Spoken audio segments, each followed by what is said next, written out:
தொடரும் ஈரானின் பதிலடி தாக்குதல்கள். வளைகுடா நாடுகள் அதிர்ச்சி. வளைகுடா பிராந்தியத்தில் 2 நாட்களாக ஈரான் தனது பதிலடி தாக்குதலை தொடர்ந்து மேற்கொண்டு வருகிறது. அமெரிக்கா மற்றும் இஸ்ரேல் நடத்திய தாக்குதலில் ஈரானின் உச்ச தலைவர் அயாத்துல்லா அலி கொமேனி மற்றும் பல உயரதிகாரிகள் உயிரிழந்த நிலையில் அதற்கான பதிலடி நடவடிக்கையாக வளைகுடா நாடுகளில் அமெரிக்க சொத்துக்கள் குறிவைக்கப்பட்டுள்ளன.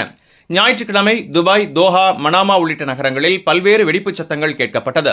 ஐக்கிய அரபு அமீரகத்தில் நடைபெற்ற தாக்குதலில் 3 உயிரிழந்ததாக அபுதாபி பாதுகாப்புத்துறை தெரிவித்துள்ளது. உயிரிழந்தவர்கள் பாகிஸ்தான், நேபாளம் மற்றும் வங்கதேசத்தைச் சேர்ந்தவர்கள் என தகவல் வெளியாகியுள்ளது.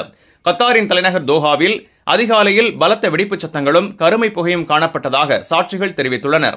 அதனைத் தொடர்ந்து துபாயிலும் மேலும் வெடிப்புகள் ஏற்பட்டன. ஜெபல் அலி துறைமுகம் மீது கரும்புகை எழுந்ததாக கூறப்படுகிறது.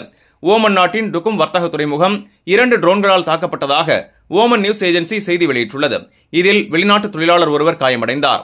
அமெரிக்கா ஈரான் பேச்சுவார்த்தைக்கு இடைமுகமாக இருந்த ஓமான் மீது நடந்த இந்த தாக்குதலை வளைகுடா ஒத்துழைப்பு கவுன்சில் கண்டித்துள்ளது.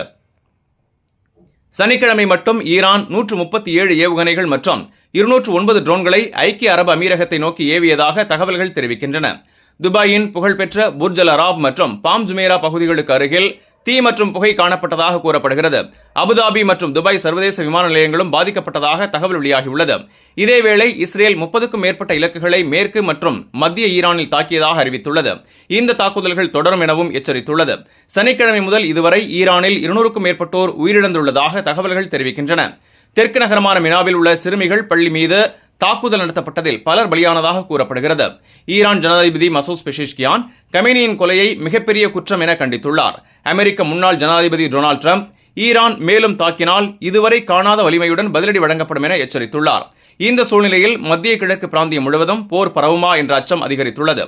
உலக நாடுகள் அமைதிக்கான அழைப்பை விடுத்துள்ளன.